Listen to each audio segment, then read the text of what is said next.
Ad Agrigento raccolta firme portata avanti dal consigliere Pietro Viterraro per introdurre l'educazione civica nelle scuole. Qual è stato il risultato?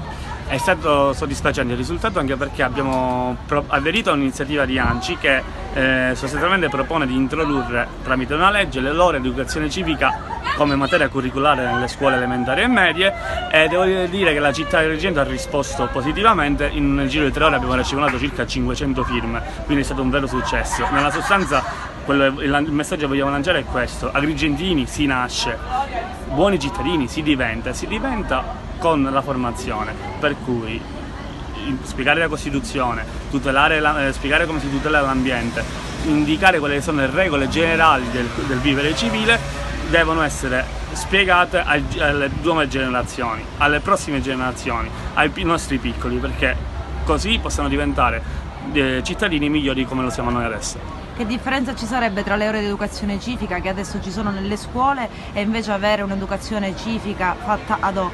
Nella sostanza attualmente l'educazione civica si insegna, però come materia integrativa all'italiano o anche altre materie. Sostanzialmente viene dato poco peso all'insegnamento dell'educazione civica adesso nelle scuole. Noi vogliamo dargli più peso come una materia curriculare a tutti gli effetti, con un voto specifico, in modo tale che così i ragazzi possano apprendere meglio quello che c'è da apprendere.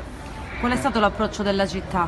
È stato positivo, perché nel momento in cui proponiamo la gente capisce al volo l'importanza dell'iniziativa e si è resa immediatamente disponibile. Non solo, è stato un effetto domino, perché la gente che è venuta a firmare ha portato altra gente successivamente. È stato veramente un pomeriggio positivo, anche in qualità di consigliere comunale, perché non lo nego, è stata pure un'occasione per poter ascoltare le persone non solo su questa iniziativa, anche su quello che avviene in città, differenziato e altro. È un evento particolare che sarà ripetuto, infatti fino a dicembre faremo questi banchetti spesso.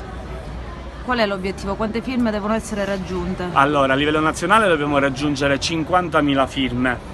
Ovviamente è un risultato ambizioso per Agrigento. Noi, se riusciamo a raggiungere le nostre 2.000-2.500 firme da qui a dicembre, possiamo ritenerci soddisfatti.